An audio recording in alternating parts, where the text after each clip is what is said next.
नमस्कार, देवभूमि के दंगल में आप सभी का स्वागत है। मैं हूं आपके साथ यशी शुक्ला और देवभूमि के दंगल में आज हम बात करेंगे महंगाई का पावर शॉट।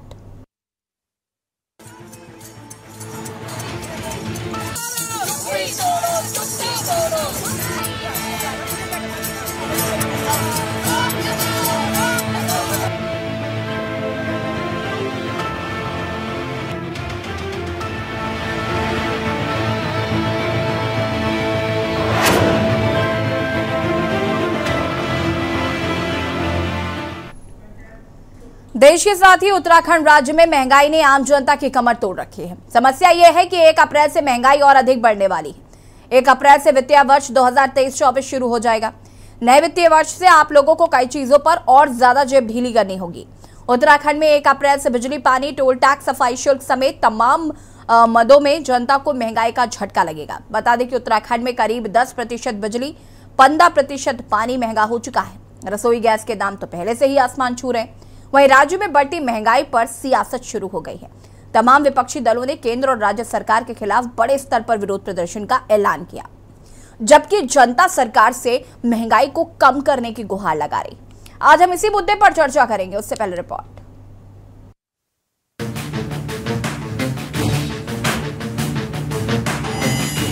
पहले से महंगाई के बोझ में दबी जनता को 1 अप्रैल से और अधिक झटका लगने जा रहा है। दरअसल 1 अप्रैल से वित्तीय वर्ष 2023 और 24 शुरू हो जाएगा। नए वित्तीय वर्ष से आप लोगों को कई चीजों पर और ज्यादा जेब ढीली करनी होगी।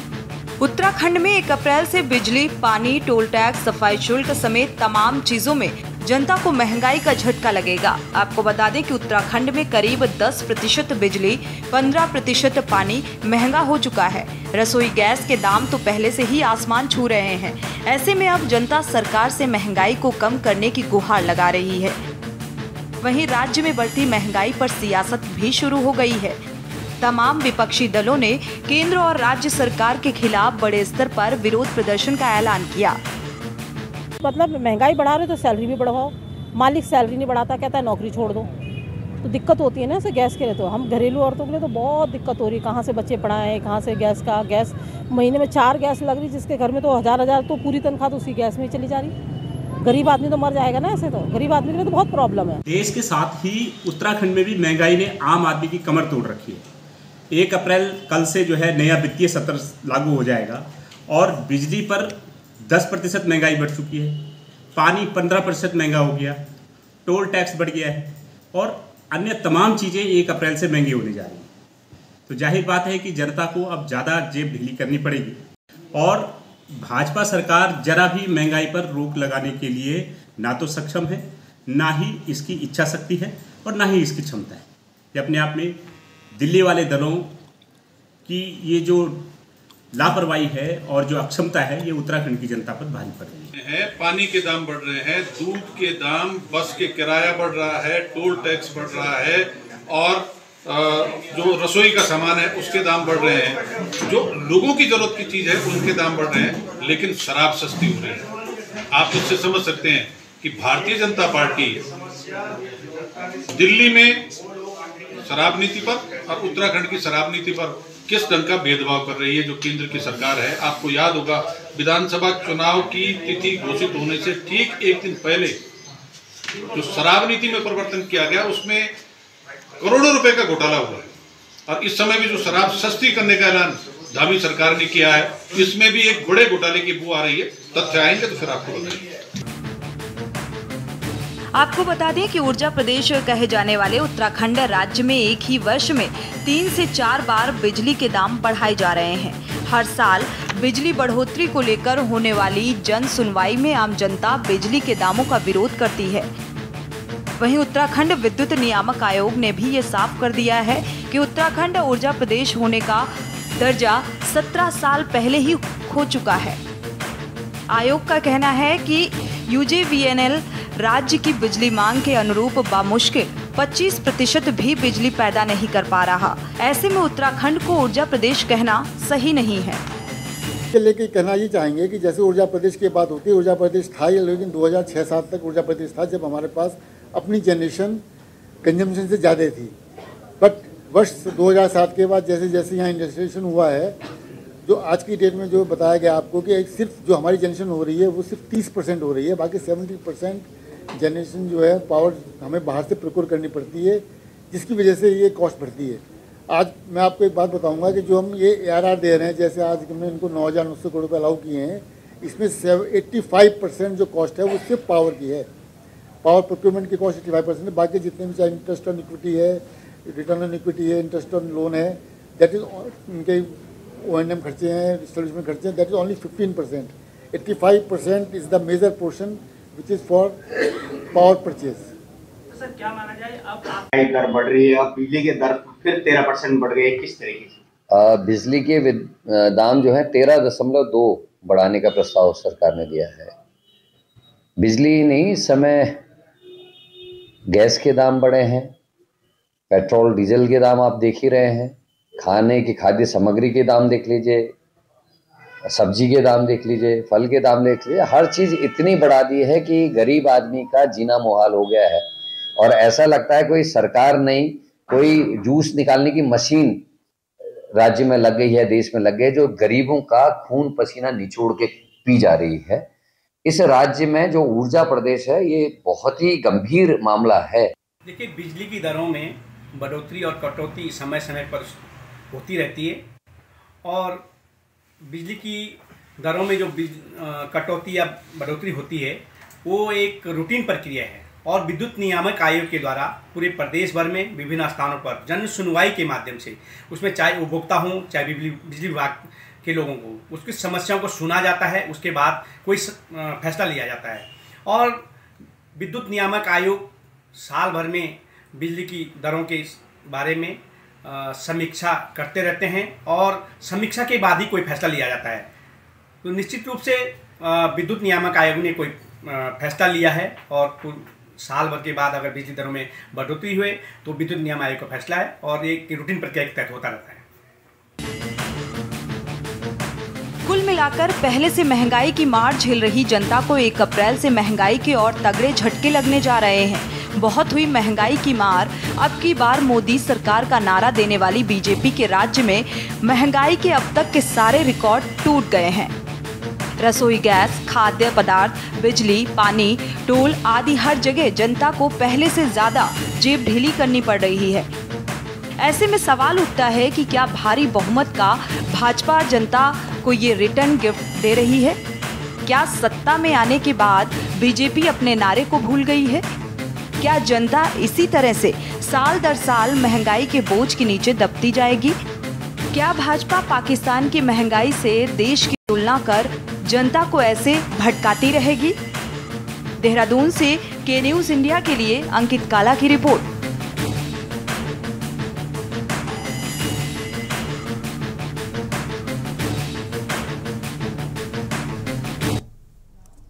जी हां, तो अप्रैल से उत्तराखंड की जनता को एक और महंगाई का झटका लगने वाला है। 2023-24 वित्तीय वर्ष की शुरुआत हो जाएगी, जिसमें पानी महंगा हो रहा है, बिजली महंगी हो रही है, गैस सिलेंडर के दाम तो आसमान छू ही रहे हैं। तो ऐसे में जनता के सामने एक बड़ा संकट कह सकते हैं। जो लोग रोज खाते कमाते हैं उनको कहीं ना कहीं बहुत परेशानियों का सामना करना पड़ सकता है। तमाम चीजें देखने को मिल रही। विपक्षी दल इसको लेकर लगातार सरकार को घेरने की कोशिश कर रहे हैं। एक और जहां उत्तराखंड को ऊर्जा प्रदेश कहा जाता है, ऐसे में यहां पर बिजली महंगी होना कहीं ना कहीं लोगों के लिए भी परेशानी का सबब है। साथ ही साथ विपक्ष भी इसको लेकर तमाम सवाल खड़े कर रहा है। साथ ही साथ पानी महंगा कर दिया गया। उत्तराखंड में पानी की भी कोई कमी नहीं, लेकिन उसके बावजूद भी यहाँ के लोगों को पानी महंगा मिलेगा। साथ ही साथ आपको बता दें कि उत्तराखंड में जो मैदानी क्षेत्र है वहां पर पानी फिर भी आपको सही रेट में मिलेगा, लेकिन जैसे जैसे आप पहाड़ की तरफ जाते हैं वैसे वैसे पानी और महंगा होता चला जाएगा। तो कहीं ना कहीं इसका जो असर है वो सीधा असर आम जनता की जेब पर पड़ने वाला है। और चर्चा आज हम इसी पर करेंगे। मेहमान हमारे साथ जुड़ चुके हैं, उनसे आपका परिचय करा देते हैं। रविंद्र कुमार जी, प्रदेश प्रवक्ता बीजेपी से हमारे साथ जुड़ चुके हैं। दर्शन डोभाल जी, प्रदेश प्रवक्ता आम आदमी पार्टी, हमारे साथ जुड़ चुके हैं। और भी लोग हमारे साथ जुड़ेंगे। जैसे जैसे जुड़ते जाएंगे आपसे उनका परिचय कराते जाएंगे। बहुत बहुत स्वागत है आप दोनों का। और मैं शुरुआत करना चाहूंगी दर्शन डोभाल जी आपसे। विपक्ष की प्रतिक्रिया बहुत अहम होती है ऐसे मामलों में। अगर हम बात करें जिस तरीके से महंगाई बढ़ रही है, लगातार बढ़ती जा रही है, साथ ही साथ अब पानी भी महंगा होगा, बिजली भी महंगी होगी। पानी की भी उत्तराखंड में कोई कमी नहीं है और ऊर्जा प्रदेश तो कहा ही जाता था उत्तराखंड को। ऐसे में क्या कहना चाहते हैं? यशी जी, दुर्भाग्य है, ये ऊर्जा प्रदेश कहा जाता है और ये नदी नालों के लिए पहचाना जाता है प्रदेश, जहाँ का पानी जो है कई प्रदेशों को सप्लाई होता है, यूपी ऐसे लेकर के पंजाब और दिल्ली तक। और इसके अलावा यहाँ पर इतने डैम्स हैं जो आप देखते हैं कि यहाँ से अभी भी 25% ही लाभ हमें मिल रहा है जो हमारा बिजली का उत्पादन है, और बाकी 75% हमारा सबसे बड़ा दुर्भाग्य कि 75% अभी भी उत्तर प्रदेश को मिलता है। ऐसे में जहां आप देखिए कि सबसे पहले तो पेट्रोल डीजल की मार, उसके बाद उन्होंने रसोई के दाम बढ़ा दिए। रसोई के दाम भी लगातार बढ़ते जा रहे हैं। और अभी जैसे इनके मीडिया प्रभारी भाजपा के अभी बता रहे थे कि उनको एक तो आधी अधूरी जानकारी रहती है या शायद हवा में बातें करते हैं। 2 बातें मैंने नोटिस की है। उन्होंने कहा है कि साल भर में 1 बार बिजली बढ़ाई जाती है, उनको शायद जानकारी नहीं है। इस बार 1 साल के अंदर 3 से 4 बार बिजली के दाम बढ़ाए गए हैं। दूसरी बात उन्होंने कही कि ये सबकी सलाह से, एक तरह से उनका कहने का मतलब कि हम जो है सभी लोगों को जो है सभी लोगों की सलाह से ये बिजली के दाम तय किए जाते हैं। तो ये उनका बिल्कुल निराधार उन्होंने झूठ बोला है इसमें, क्योंकि मुझे नहीं लगता कि जनता से ये पूछा जाता है और जनता की ऐसी राय होगी कि इसका इस तरह से आप लगातार 1 साल में 4-4 बार बिजली के दाम बढ़ाएं। तो जिस प्रकार अभी गैस, पेट्रोल, डीजल और स्कूल की फीस, किताबें और दूध, दही, सब्जी, मतलब कोई एक चीज आप लगा लीजिए, कोई ऐसी चीज छूटी नहीं है जो आदमी के जीवन में जो हमारा सीधा सरोकार होता है कि एक भी चीज को उन्होंने छोड़ा जिसपे लगातार जो है दाम नहीं बढ़ा रहे हैं। और उल्टा जो शराब है उस सस्ती की जा रही है। तो एक तो ये दिल्ली में शराब के पीछे पूरी जनता, भारतीय जनता पार्टी नीचे से ऊपर तक जो है हल्ला मचाती है। और आज यहाँ पर जो जैसे हमारे समन्वयक आदरणीय जोशी बिस्टी ने भी कहा कि कहीं ना कहीं जो है, क्योंकि इससे पूर्व में भी जो 2 मुख्यमंत्री रहे हैं, चाहे कांग्रेस के रहे हों चाहे भाजपा के रहे हों, उनका नाम सीधे शराब की ब्रांड से जोड़ा गया है। और मुझे लगता है कि धामी जी भी जो है, मुझे लगता है कि इसमें पीछे नहीं रहना चाहते हैं। तो कहीं ना कहीं इसमें शराब में जो है सस्ता जो अभी सस्ती शराब की गई है, कहीं ना कहीं उसमें उनका जो है इसमें घोटाले की बू अभी आनी शुरू हो गई है। और मुझे ये भी लगता है कि जिस प्रकार अब आदमी का जीना मुहाल हो गया है, तो मुझे लगता है कि अभी आदरणीय गामा साहब जिन्होंने चाउमीन बेच करके करोड़ों रुपए कमाए हैं, शायद उनको जो है अभी उनसे क्लास लेनी चाहिए। मुझे लगता है उनको जो है उनके यहाँ पर नगर पालिका में बैठ करके वहां पर क्लास लगानी चाहिए कि अब वो तरीका बताए कि हम लोग अपना जीवन यापन कैसे करें। उत्तराखंड के लोग वो चाउमीन बेचने का तरीका और पान से कैसे हम करोड़पति बने, करोड़पति ना बने, हम अपना गुजारा ठीक से कर पाए उत्तराखंड के लोग। तो मैं मेहरबानी समझूंगा कि गामा साहब वो ट्रिक अब यहाँ की जनता को समझाएं कि हमें चाउमीन बेच करके करोड़पति कैसे बनना है या अपना गुजारा कैसे करना है। इसके अलावा मैं अभी देख रहा था कि यहाँ पर अभी 3-4 दिन लगातार बसों में ब्रेक फेल हुए हैं और लोगों की जान बड़ी मुझसे बची है और ड्राइवर की सूझबूझ से बची है। और वो ऐसी बस है जो 5 लाख किलोमीटर से ज्यादा चल चुकी है।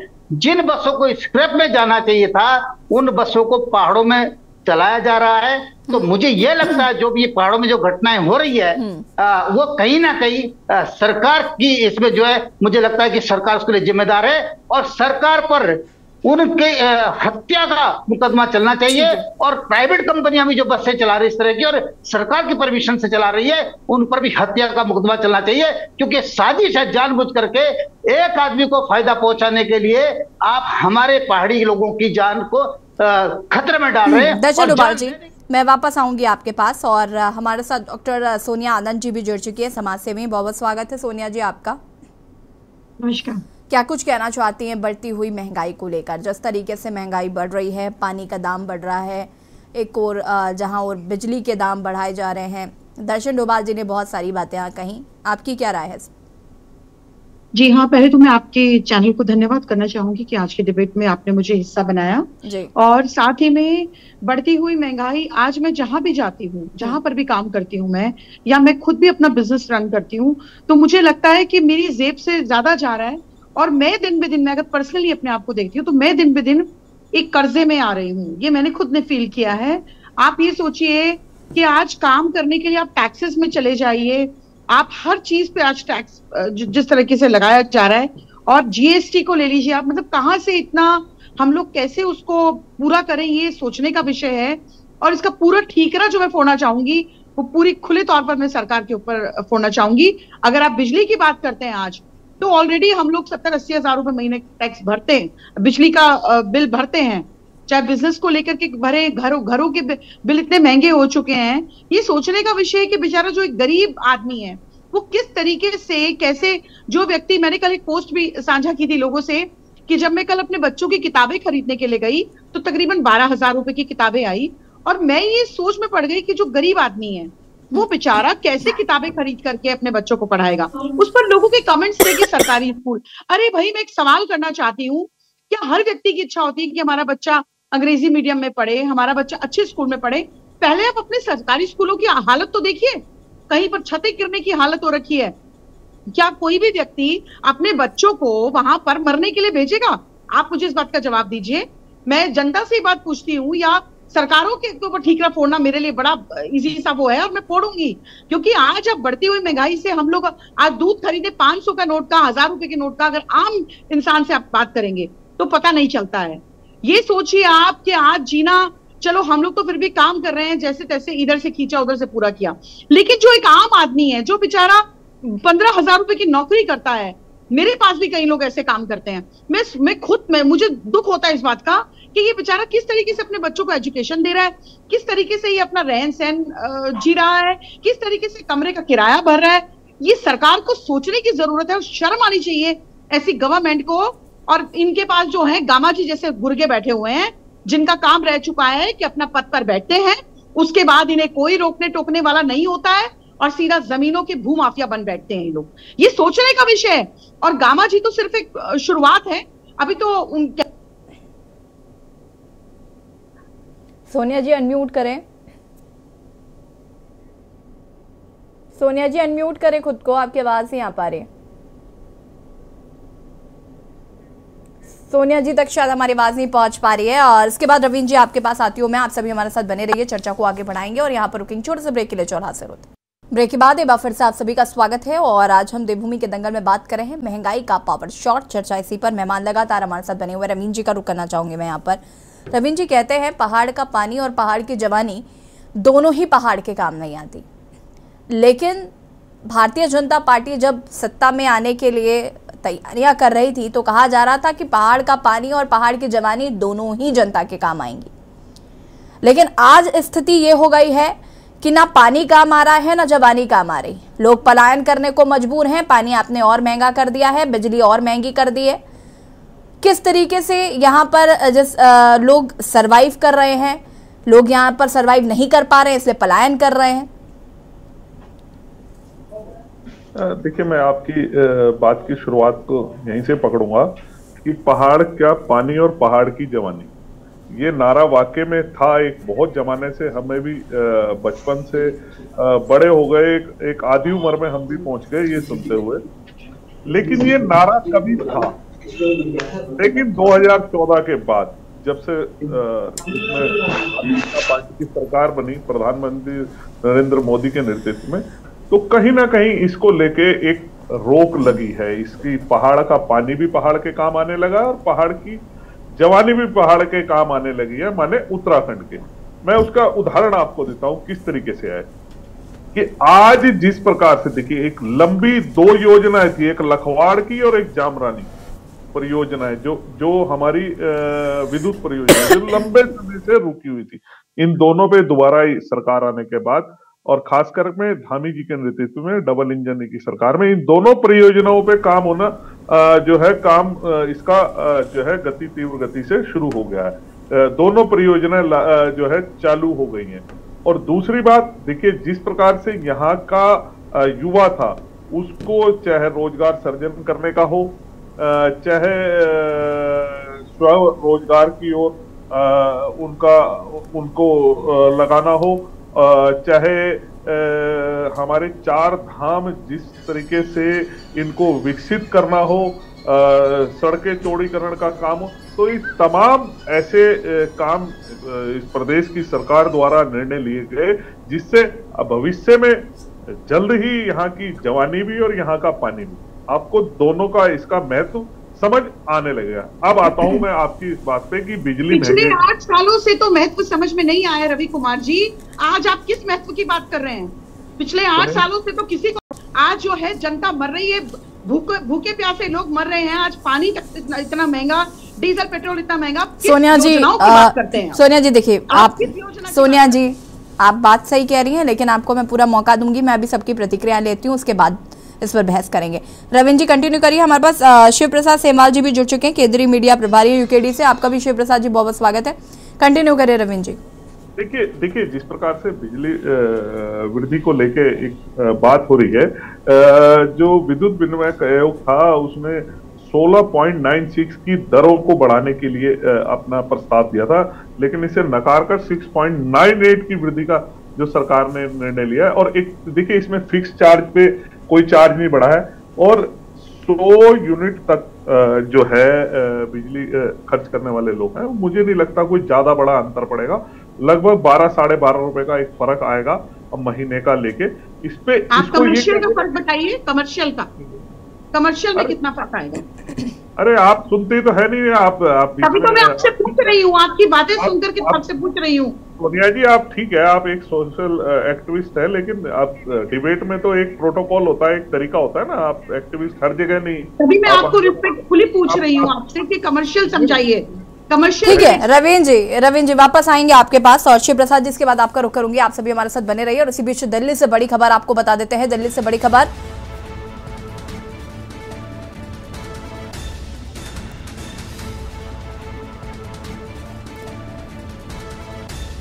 सीबीआई ने मनीष सिसोदिया को आपको बता दें कि गिरफ्तार किया था, और उनकी जमानत याचिका जो है वो खारिज हो गई है। दिल्ली से खबर, पूर्व उप मुख्यमंत्री मनीष सिसोदिया को बड़ा झटका, दिल्ली की अदालत ने जमानत याचिका खारिज कर दी है। नई शराब नीति में भ्रष्टाचार के आरोप में आपको बता दें कि मनीष सिसोदिया जेल में बंद है। सीबीआई ने मनीष सिसोदिया को गिरफ्तार किया था।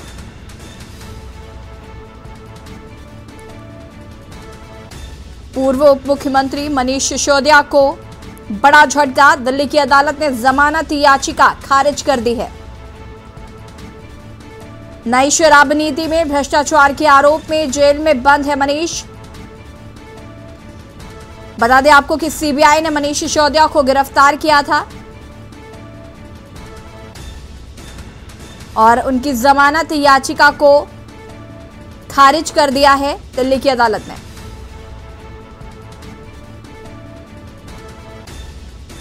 नई शराब नीति में आपको बता दें कि भ्रष्टाचार के आरोप में जेल में बंद है मनीष सिसोदिया। सीबीआई ने मनीष सिसोदिया को किया था गिरफ्तार। दिल्ली से खबर आपको बता रहे, पूर्व उप मुख्यमंत्री मनीष सिसोदिया को झटका, दिल्ली की अदालत ने जमानत याचिका को खारिज कर दिया है। नई शराब नीति में भ्रष्टाचार के आरोप में जेल में बंद है मनीष।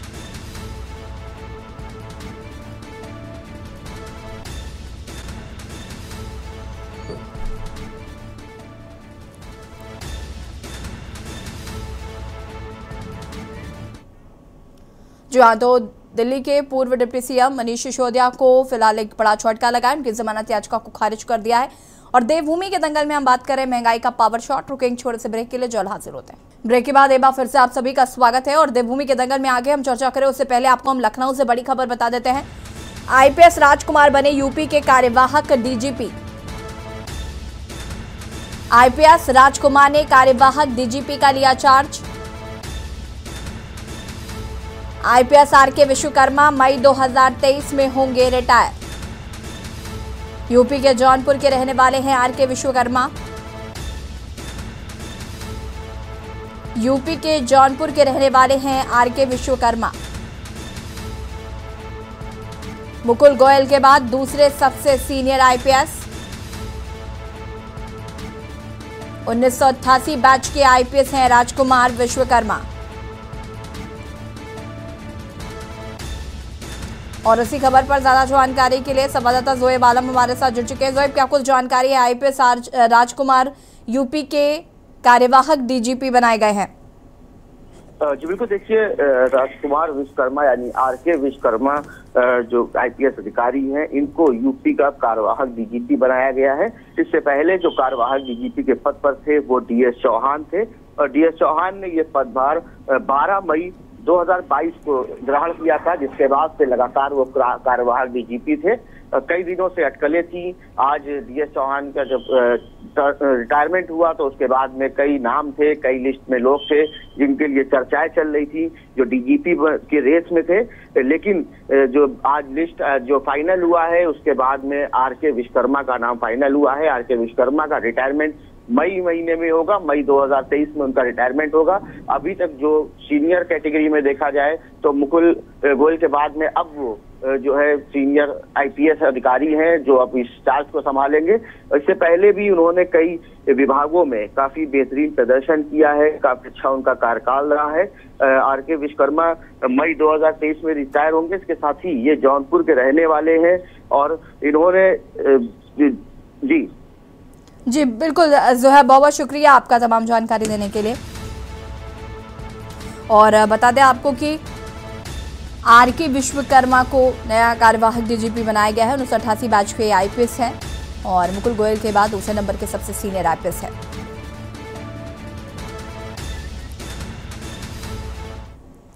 और देवभूमि के दंगल में बात करें महंगाई का पावर शॉट, और सीधे हम यहाँ पर शिव प्रसाद सेमवाल जी का रुख करना चाहते हैं। शिव प्रसाद जी, क्या कुछ कहना चाहते हैं? महंगाई की मार आम जनता पर पड़ रही है। देखिए, ये जो उत्तराखंड है इसको ऊर्जा प्रदेश कहा जाता है। तो पहले तो मेरी भाजपा से ये मांग है कि इसको अब ऊर्जा प्रदेश कहना बंद करिए और ऊर्जा प्रदेश कहने के लिए इस प्रदेश को आप माफी मांगिए, क्योंकि ये जनता के साथ धोखा है और छलावा है। जब आप 25% बिजली भी पैदा नहीं कर पा रहे हो और लगातार आपको जो है 25% बिजली सरप्लस स्टेट अब ये नहीं रहा, 2006 के बाद से ये बिल्कुल डाउन हो गया है, तो अभी किस बात का ऊर्जा प्रदेश है? और अगर ये ऊर्जा प्रदेश है तो आप रेट क्यों बढ़ा रहे हो? आपने 2017-18 से लेकर के अब तक का हिसाब आप देखिए, 10% आप बढ़ा चुके और उसके बाद आपने सीधे एक साल में सीधे 9.64% बढ़ा दिए एक ही साल में। मतलब जो रेट पिछले 5 सालों में 10% बढ़े थे वो आपने एक साल में ही तुरंत खट से बढ़ा दिए। ये इनाम है जनता को आपको प्रचंड बहुमत दिलाने। और दूसरी बात है कि सुविधाओं की बात करें तो किस बात की सुविधाएं आपने दी, आप बताइए ना। आप सोचो कि जिन उद्योगों को 24 घंटे बिजली दी जानी चाहिए वो पैक्ट है, तो ऊर्जा निगम पे पेनल्टी लगनी चाहिए थी जब नहीं दी उनको बिजली 24 घंटे, तो कभी लगी? नहीं लगी। आप जो विभिन्न चार्जों के नाम पे, सरचार्ज के नाम पे जो उपभोक्ताओं से अवैध वसूली करते हैं उस पर कोई रोक लगी? नहीं लगी। ऊर्जा विभाग खुद अपने अधिकारियों और कर्मचारियों को जो बिजली में कंसेशन देता है क्यों देता है? ऐसे तो पानी वाला भी कहने लगेगा कि मैं भी दूंगा, शिक्षा विभाग वाले कहने लगेगा कि मैं दूंगा, वन विभाग कहने वाला लगेगा कि अब मैं दूंगा। तो ऐसे में तो पूरा प्रदेश तो भाई 80% 85% पैसा बजट का जहां कर्मचारियों के वेतन भत्ते में चले जाता है, इतने कर्मचारी हैं यहाँ पे। और अगर आप हर विभाग का आदमी अपने अपने कर्मचारियों के लिए फ्री सेवा उपलब्ध कराने लगेगा तो हम तो वैसे ही लुट जाएंगे भाई। तो इस तरीके की जो चीजें हैं इस पे एक तो रोक लगाई जानी चाहिए और जहां पे आपको सुविधाएं दी जानी चाहिए, जैसे इंडस्ट्री 2006 के बाद से इंडस्ट्री बढ़ी तो बिजली खपत भी बढ़ी, ठीक है, लेकिन सेलाकुई जैसी जगहों पे अलग से पावर स्टेशन की मांग की जा रही है वो आप लोगों ने किया नहीं। लाइन लॉस जितना होता है वो आप रोकते नहीं। ऊपर से जितनी चोरी होती है इंडस्ट्रियल एरियाज में कटिया डालने से लेकर के जितनी और चीजें उसको आप रोकते नहीं, उस पर आपने कोई कार्रवाई नहीं की। और ये सारा जो प्रेशर पड़ता है किसके सर पे पड़ता है? आम उपभोक्ता के सर पे पड़ता है, उसको आप नजरअंदाज कर देते हो। लाइन लॉस को भी हमारे ठीक रहे, हमारे सर फोड़ देते हो, ठीक रहे। तो इन सारी चीजों को रोक लगाई जानी चाहिए और यूनिट की बजाय जो है किलोवाट पे जो आपका तय शुल्क है इसको वापस लिया जाना चाहिए। ये सारे हमारे सुझाव हैं। और अगर इस तरीके से रेट बढ़ाए जाएंगे तो उससे क्या होगा? अगर आप इंडस्ट्री में ज्यादा रेट बढ़ाओगे तो कहीं ना कहीं सामान महंगे मिलेंगे, इलेक्ट्रॉनिक उपकरण है, तमाम उपकरण है जो बनाने वाली उनकी फैक्ट्रियां हैं, अगर आप उन्हें बिजली महंगी सप्लाई करो तो वो किस तरीके से करते हैं। दूसरी बात है कि जो कंपनियों से आप लोग लाइव बिजली खरीदते हो, जो बैंकिंग पावर बैंकिंग करती है जो कंपनी आपके साथ में, वो अपने आप में एक बहुत बड़ा घोटाला है। आज तक किसी अधिकारी को इस बारे में सजा नहीं है। और जितने आप लाते हो यहाँ पे एमडी बिठा के यूपीसीएल यूजेबीएनएल में, सारे के सारे वो धाकड़ लोग होते हैं जिनको दूसरे राज्यों में सजाएं मिल रखी होती है, उन पे वहां जांच चल रही होती है, आप यहाँ पे उनको अपना अध्यक्ष बना देते हो, अपना एमडी बना देते हो, फिर कुछ दिन बाद उन पे वहां दूसरे राज्यों में मुकदमे दर्ज हो जाते हैं और आप लोग उनको यहाँ पे से जो है मतलब यहाँ पे उनको क्लीन एग्जिट दे देते हो, सेफ एग्जिट दे देते हो उन लोगों को। तो जब तक ऊर्जा प्रदेश में इस तरीके की ऊर्जा घोटाले होते रहेंगे तब तक जनता के सर पे ही ये सारी चीजें आती रहेंगी। जनता को इनको बढ़े हुए चार्जेस के रूप में भुगतना पड़ता है। और क्योंकि आपकी प्रचंड बहुमत की गवर्नमेंट है, जो विरोधी होता है उसको आप खालिस्तानी, पाकिस्तानी, चाइना का दोस्त, ये सारी चीजें ठहरा देते हो। तो इस तरीके की चीजें ना की जाए, उत्तराखंड क्रांति दल की भी ये मांग है। और नहीं तो फिर जिस दिन जनता सड़कों पे आपकी बिजली के खिलाफ उतरेगी तो उस दिन आप लोगों को जो करंट लगेगा फिर उसे आपकी जेल लेगा। रविंद्र जी जवाब दीजिए। देखिए, मेरी बात पूरी नहीं हुई थी पहले भी, मैंने अपनी बात का जवाब दिया। अब जिस प्रकार से दर्शन डोभाल जी ने शराब नीति के ऊपर या इनके प्रदेश अध्यक्ष जो बिष्ट जी हैं उन्होंने जिस प्रकार से कहा कि शराब के दाम कम करने का काम किया है, उसमें घोटाला हुआ है। अगर वाकई में कोई ऐसा घोटाला हुआ है तो मैं दर्शन डोभाल जी से कहूंगा इसको लेके आप कहीं शिकायत दर्ज करें या कहीं पे इसकी शिकायत करें। जिस प्रकार से भारतीय जनता पार्टी के नेताओं ने आपके मनीष सिसोदिया, अभी ब्रेकिंग न्यूज आई है, उनकी जमानत जो है कैंसिल हो गई है। तो ये जिस प्रकार का काम केजरीवाल जी सदन के अंदर विशेषाधिकार का को अपना मान के आरोप लगा रहे हैं, जिस प्रकार से विधानसभा में खड़े होके सिर्फ मुंह से बोलते हैं, वो उन्होंने आज तक कभी किसी भी कागज पे साइन नहीं किया, कोई उनकी नीति नहीं है, चाहे वो नौकरी में रहते हुए कि वो कोई एक उपलब्धि अगर केजरीवाल जी की बता दे तो मैं मान जाऊंगा। और दूसरी बात, मैं शिव प्रसाद सेमवाल जी की बात का जवाब भी दूंगा। उन्होंने कहा कि इस तरीके के एमडी और इस तरीके के लेकर आते तो एक राजनीतिक दल के सदस्य होने के नाते, और आप एक अच्छे सुलझे हुए पत्रकार भी हैं, तो ऐसे लोग जो है उन्हें एक्सपोज जरूर करिए, उनके खिलाफ कोर्ट में जाइए, मुकदमा करिए। लेकिन ये इस तरीके का मुझे लगता है कि आप जब ऐसी बात करते हैं कि जी ऐसे लोग आ जाते हैं जो गलत नीति बनाते हैं, ऐसा कौन चाहेगा जो कि अपने प्रदेश के लोगों के लिए जो है नीति खराब बनाए और प्रदेश के लोगों को परेशान करने का काम करे। आज जिस प्रकार से इस प्रदेश के अंदर लोगों की सेवा भाव के साथ माननीय मुख्यमंत्री काम कर रहे हैं, उसी का कारण है कि आज ही मैंने देखा कि जो 100 टॉप शक्तिशाली इस देश के लोग हैं उस सूची में हमारे प्रदेश के मुख्यमंत्री जी भी आए हैं। तो कहीं ना कहीं उनका लोगों का उनके प्रति है लगाव, इसीलिए आज देखिए रवींद्र जी, ये सब बहुत इधर उधर की बातें हैं। मुझे सिर्फ इस बात का जवाब दीजिए कि ये ऊर्जा जो हमें ऊर्जा प्रदेश, जैसे कि अभी मैंने भी शुरुआत में कहा, शिव प्रसाद सेमवाल जी भी वही बात कह रहा है कि ऊर्जा प्रदेश कैसे है, ये काय का ऊर्जा प्रदेश अगर आपको बिजली इतनी महंगी करनी पड़ रही है। नहीं, देखिए बिल्कुल है। देखिए जिस प्रकार से अरविंद केजरीवाल जी यहाँ पर बिजली मुफ्त देने की बात कह रहे थे। नहीं, देखिए मैं ये कह रहा हूँ कि दिल्ली में भी वो बिजली मुफ्त दे रहे हैं वो बिजली मुफ्त दे रहे हैं। नहीं, मैं बता रहा हूँ ना कैसे दे रहे हैं वो, कितना बड़ा उनकी बिजली अभी उसकी भी जांच चल रही है कि किस प्रकार से वो, लेकिन आज तक हमने उनसे कहा अगर आपने बिजली वहां तो फिर भी वो खरीद के, रविंद्र जी देखिए वहां तो चलो वो बिजली खरीदते हैं फिर देते हैं, मुफ्त में दे रहे हैं, यहाँ तो बिजली बनती है। यही तो हम कह रहे हैं कि अगर तो बिजली देने में क्या है, किसी को कुछ मुफ्त देना है तो सीधे उसके डायरेक्ट बेनिफिट ट्रांसफर करिए उसके अकाउंट में। मान लो आपने 100 यूनिट तक उसको बिजली बिल देने, 100 यूनिट के बिजली बिल उसके खाते में दे दो। जो इसके बीच का घपला है, इसी घपले की जांच चल रही है, जिसके डर के कारण आजकल केजरीवाल जी ना रविंद्र जी, जनता की आधी मुश्किलें कम हो जाएंगी, आप ऐसे ही कर दीजिए।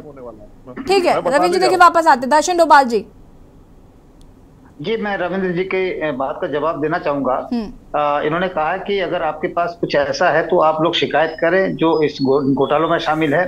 मुझे भी कहा और यूकेडी प्रवक्ता को इन्होंने यही चैलेंज किया है। मैं बताना चाहूंगा कि शिकायत किससे करें। इन्होंने अंकिता हत्याकांड में उस वीआईपी को आज तक उजागर नहीं किया। पूरी जनता चिल्ला रही है, सारे दल चिल्ला रहे हैं।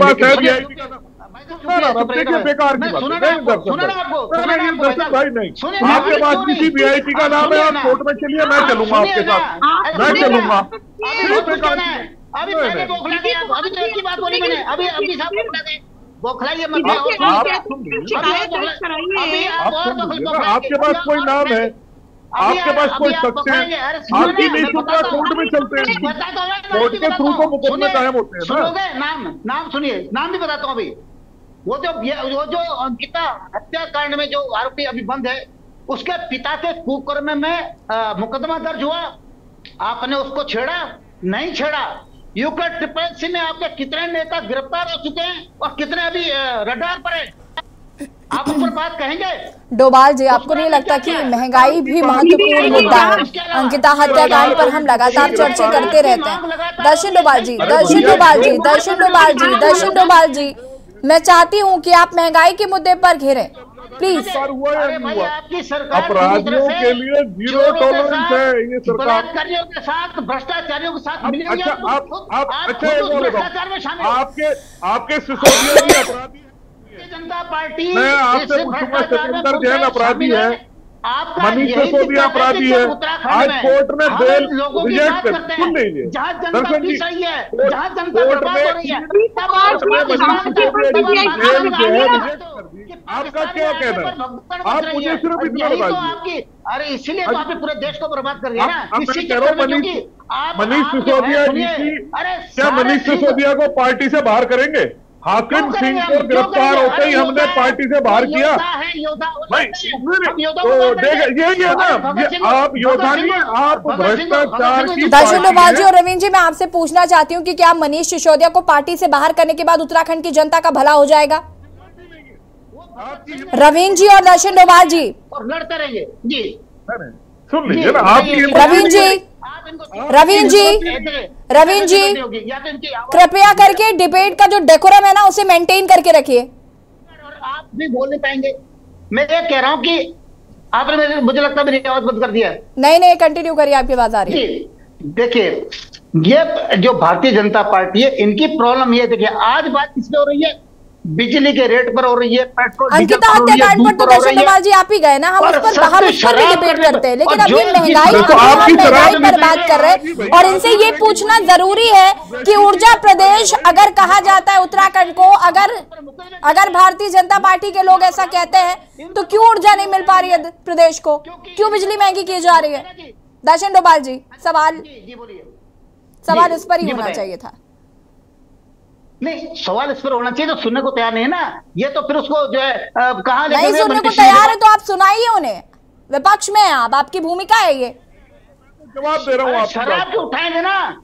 शराब इसलिए उठा रहे हैं, भाई हमने जवाब दिया। ठीक है, इसके बाद सोनिया जी मैं आपके पास आऊंगी। दर्शन डोभाल जी जल्दी अपनी बात को पूरा करिए। दर्शन डोभाल जी अपनी बात को पूरा करिए आप। रवीन जी प्लीज। और आप शराब सख्ती कर रहे हैं, आपने मेरी बात का जवाब नहीं दिया। रवीन जी मैं वापस आऊंगी आपके पास, please have some patience please.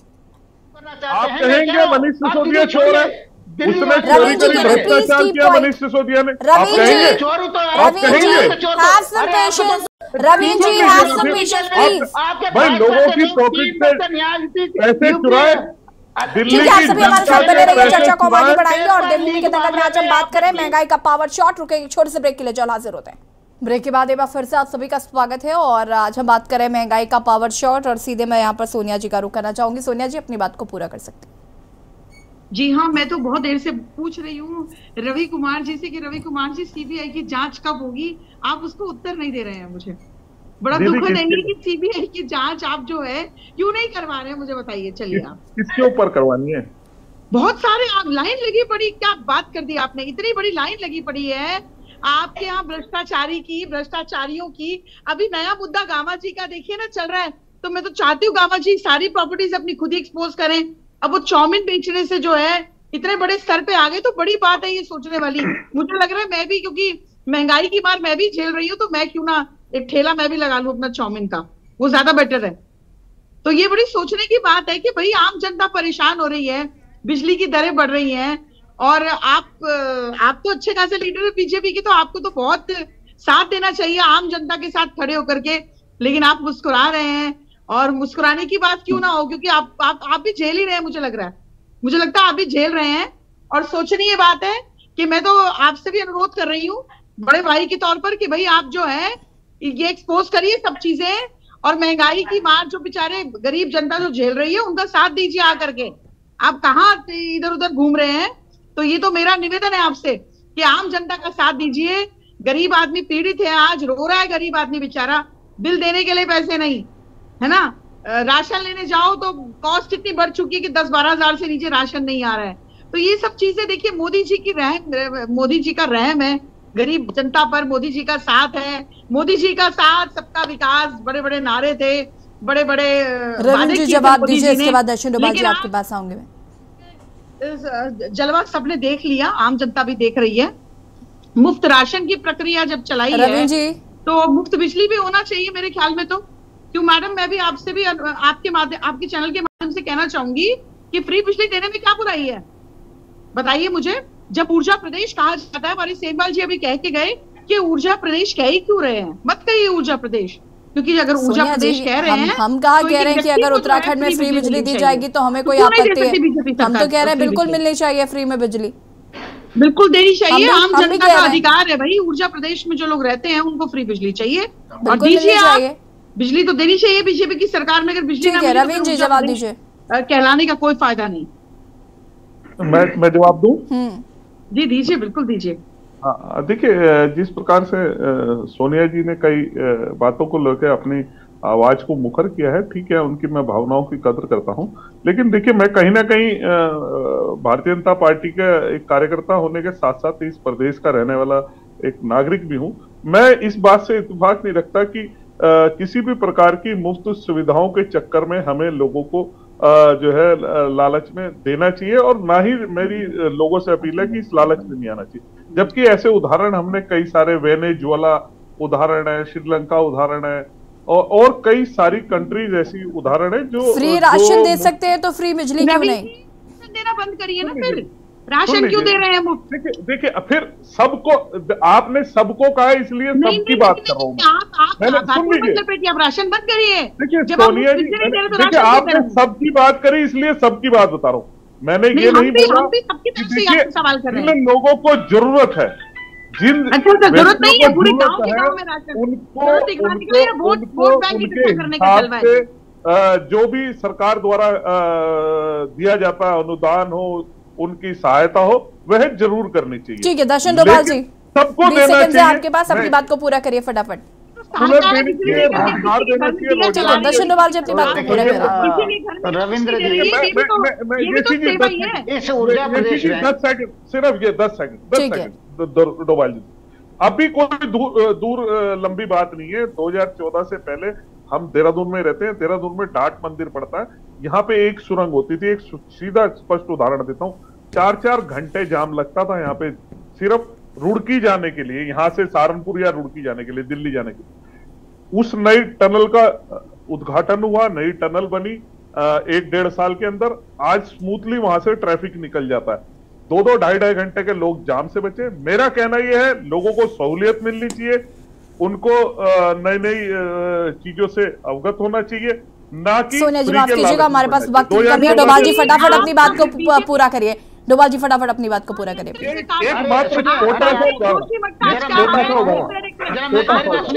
Doval जी फटाफट अपनी बात को पूरा करिए। इस ऊर्जा प्रदेश में सिर्फ जो है एक हमारे भाजपा के लोग ऊर्जावान हो रहे हैं, हमारे सचिव प्रधान मुख्यमंत्री ऊर्जावान हो रहे हैं, और बाकी प्रदेश की जनता का भंटाधार हो रहा है, और जनता सड़क पे आ गई है और सड़क पर उतरेगी। ये भी बता रहा हूँ, जैसे अभी सेमवाल जी भी कह के गए, जिस दिन जनता सड़क पर उतरेगी वो करंट ये सरकार झेल नहीं पाएगी। इसलिए अभी संभल जाओ। आप सभी का बहुत बहुत शुक्रिया चर्चा में शामिल होने के लिए। और देवभूमि के दंगल में आज हम बात कर रहे थे महंगाई का पावर शॉट, और आपको बता दें कि जिस तरीके से महंगाई उत्तराखंड में बढ़ रही है, कहीं ना कहीं आम जनता की जो जेब है वो ढीली होने वाली जरूर है। अप्रैल के महीने में आपको बता दें कि वित्तीय 2023-24 वर्ष जो है वो उसमें लागू होगा, और उसमें बिजली की दरें जो है वो बढ़नी है, साथ ही साथ पानी की कीमतें जो है वो बढ़ा दी गई है। और इसी बीच आपको कानपुर से खबर बता देते हैं। कानपुर से खबर, डिप्टी सीएम ब्रजेश पाठक घटनास्थल पर पहुंचे। कानपुर से खबर आपको बता रहे हैं। डिप्टी सीएम ब्रजेश पाठक ने लिया घटनास्थल का जायजा। बोले आग पर काबू पाने के बाद होगा नुकसान का आकलन। बीमा कंपनियों से होगी बात, सरकार व्यापारियों के साथ है। कानपुर से खबर, डिप्टी सीएम ब्रजेश पाठक घटनास्थल पर पहुंचे। डिप्टी सीएम ब्रजेश पाठक ने लिया घटनास्थल का जायजा। कहा आग पर काबू पाने के बाद होगा नुकसान का आकलन। बीमा कंपनियों से होगी बात, सरकार व्यापारियों के साथ है।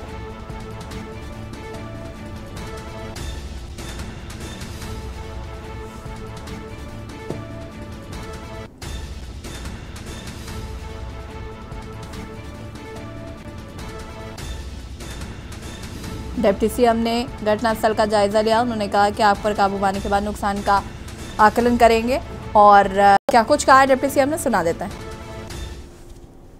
कानपुर की घटना, कानपुर की जो आग लगने की घटना है, सरकार ने इसको बहुत ही गंभीरता से लिया है। आग को बुझाने के लिए दमकल के अधिकारी और कर्मचारी पूरी ताकत के साथ कल से लगे हुए हैं।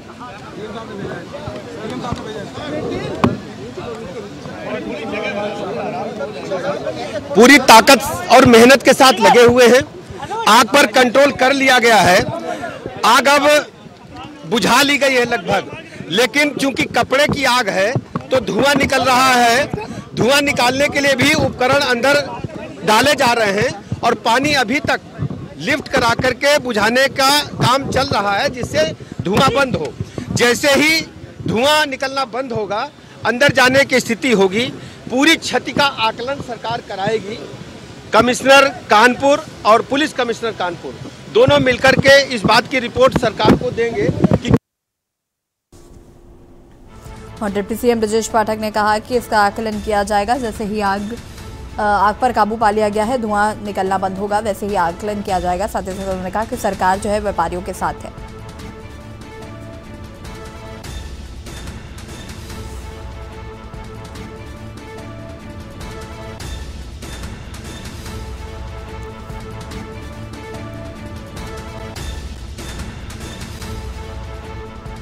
बीमा कंपनियों से होगी बात, सरकार व्यापारियों के साथ। और ये तस्वीर आपको हम दिखा रहे हैं। धुआं निकलना आपको बता दें कि अभी भी जारी है। हालांकि आग पर काबू पा लिया गया है और धुएं को कंट्रोल करने के लिए भी उपकरण जो है वो अंदर मौजूद है।